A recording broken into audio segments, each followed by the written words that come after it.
Thank you very much. आपने मुझे मौका दिया आज यहाँ पर बात करने का। अब भी आपने जो बताया है कि भारतीय जनता पार्टी किस तरह से आज कैंपेन कर रही है, कैसा उनका इस वक्त काम चल रहा है, मैंने समझता हूँ इन लोगों ने, आपको मालूम है, इनका मैं देख रहा हूँ, इनकी इतनी गाड़ियाँ, इतने बैनर्स, इतने पोस्टर्स, इतना खर्चा ये लोग कर रहे हैं पार्टी में। मुझे ये समझ नहीं आ रही है कि ये पैसा, इतना सारा सिस्टम ये कैसे कर पा रहे हैं।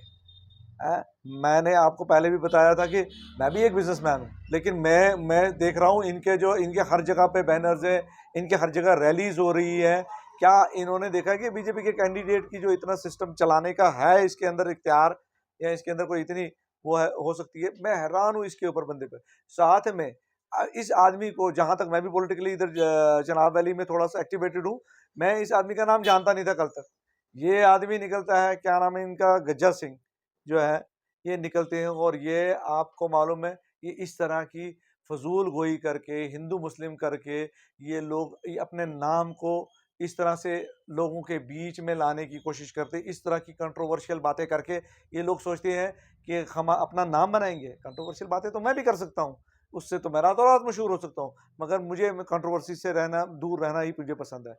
आप मुझे बताइए, अगर इन्होंने 10 साल में कोई काम किया होता तो क्या इनको जरूरत थी आज हिंदू मुस्लिम करने की? मतलब कितनी अजीब सी बात है। आप अपने अगर कोई काम किया है, गिनवाइए ना, गिनवाइए आप लोग हमारे को कोई काम किया है कि आपने ये तमाम चीजें जो है लोगों के लिए, आवाम के लिए, पब्लिक के लिए की हुई है, तो गिनवाइए। आपको आप फिर से अपने पुराने उसी उसी जो कहते हैं आपको, वो मोडस ऑपरेंडी पे आ गए हैं आप, कि फिर से दोबारा आप हिंदू मुस्लिम पे आ गए। सियासत को आप जिस लेवल पर ये ले गए हैं बीजेपी वाले, ये तो हमें मालूम है, इनकी तो रेपुटेशन ही ऐसी है कि सियासत में इन लोगों ने लोगों को डिलीवर कुछ नहीं किया। और जब ऐसी चीज़ें होती हैं, जब आपके पास डिलीवरेंस नहीं होती है, उस वक्त आप ऐसे कंट्रोवर्शियल रिमार्क्स देते हैं। और वो भी हमारी इधर पीसफुल सी जो है हमारी चिनाब वैली जो है, इसके अंदर आप इस तरह का भाषणबाजी करके अपने लोगों को आप डराते हैं, हिंदुओं को डराते हैं मुसलमानों के नाम से। देश की 80% आबादी हिंदू है। राउंड अबाउट हमारे देखेंगे 110 करोड़ हिंदू लोग इस देश में रहते हैं। उनको महज 20 करोड़ लोगों से डराया जाता है, और ये पार्टी उसमें उस काम में माहिर है और कामयाब भी हो रही है। मैं तो अपने हिंदू भाइयों से कहता हूं कि हमारे नाम से आपको डराने के चक्कर में हम आज 400 रुपए का गैस 1200 रुपए में, 1100 रुपए में ले रहे हैं।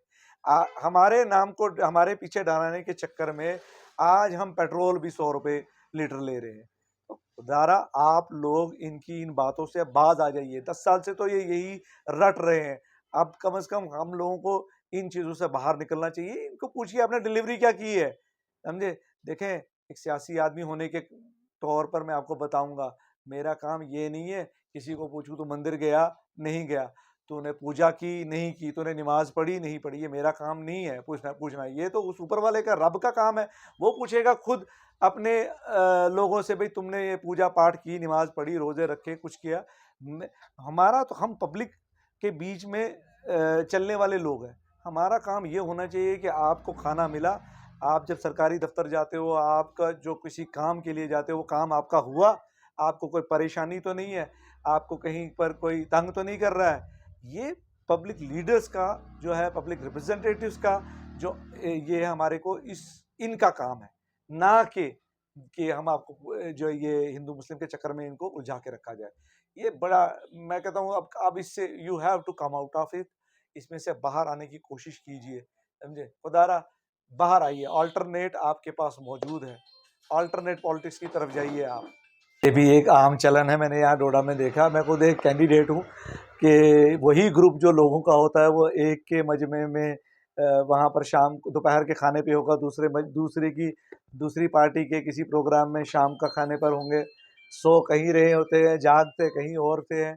लेकिन ये हमारी आवाम जो है, ये भी मेरे ख्याल से इन लीडरों का जो है मजा ले रही है। तमाम इन जितने भी आपके जो ये आजकल कैंडिडेट्स हैं, ये इनको मालूम है कि आज खर्चा करने का टाइम है, तो ये कर रहे हैं। और हमारी आवाम भी इनका जो है चौचला समझ चुकी है। तो मैं आपको सिर्फ इतना कहूंगा, जो डोडा की पॉलिटिक्स है ना, डोडा की पॉलिटिक्स जो है, इसका आखिर में जो है, ये हमेशा दिल्ली से चलती रही है। डोडा की पॉलिटिक्स, ये लोगों को लगता है कि हम यहाँ जम्मू में चला रहे हैं, या डोडा में चला रहे हैं, या बलेस में चला रहे हैं। ये हमेशा जो डोडा की पॉलिटिक्स, इसका लबाब लबाब एंड में तो ये है कि ये पॉलिटिक्स जम्मू, चिनाब वैली की दिल्ली से ही चलती है।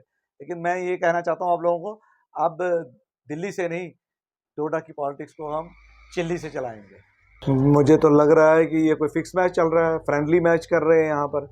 ये कौन सा अलायंस है इनका? इन्होंने पहले अलायंस में सरकारें चलाई है आज तक, और इनके बीच में इतनी अंडरस्टैंडिंग नहीं है। यहाँ देखिए क्या हो रहा है, यहाँ पर हमारी भद्रवा सीट और ये जो डोडा सीट है, इतनी इंपॉर्टेंट सीट्स हैं, इनके ऊपर इनके कैंडिडेट्स खड़े हैं। तो ये अगर इनके टॉप लेवल पर इनकी मैनेजमेंट फेल है, इनको नहीं अभी समझ आ रही है, और ये फ्रेंडली मैच खेल रहे हैं, तो it will definitely you know benefit BJP. तो वोट ये लोग आपस में एक दूसरे का ही काट रहे हैं। मेरे को तो लगता है ये फ्रेंडली मैच नहीं, फिक्स्ड मैच चल रहा है।